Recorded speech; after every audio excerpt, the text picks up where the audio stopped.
Hi everyone, this is the Traveling DM, and today I want to talk about encounters. And this one is a specific encounter. It's inspired by Pan's Labyrinth and the Pale Man monster there. And we have it here. And just like the Pale Man, it can only look through its eyes, which are on its hands.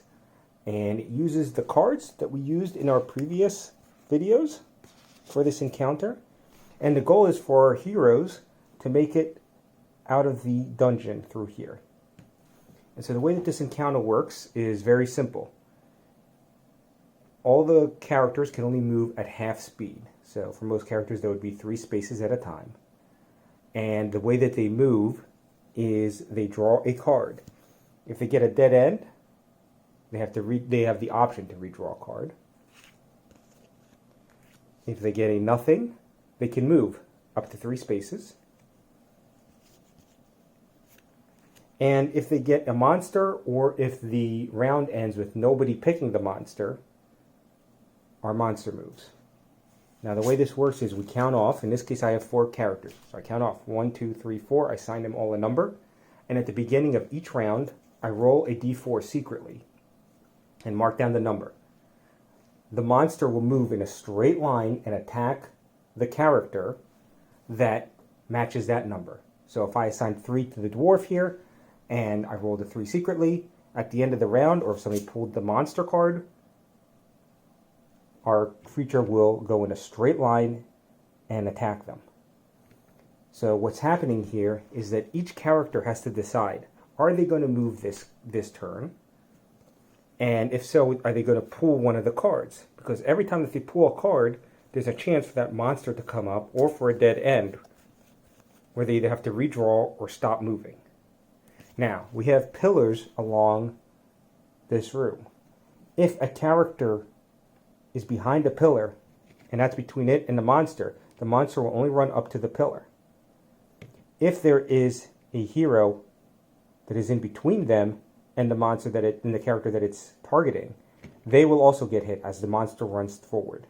The monster basically blindly runs forward to the last place that they saw the character.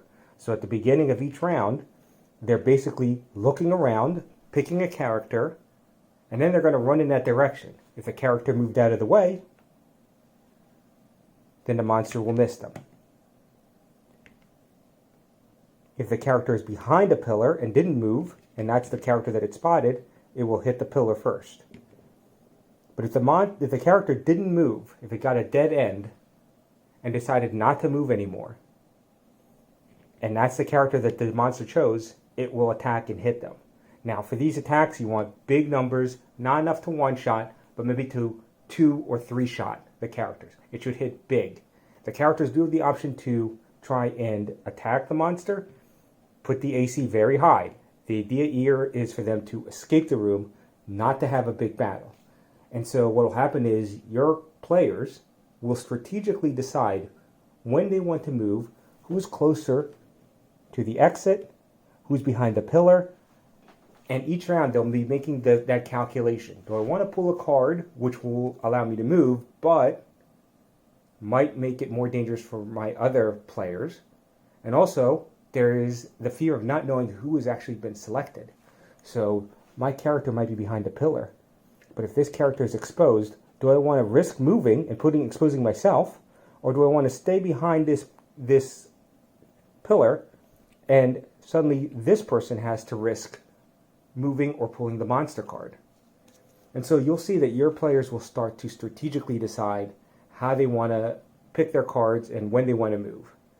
I've play tested this. It's always worked out great. People really like it, especially because the idea is to simply get out. You want to get out of the room and not necessarily have a battle.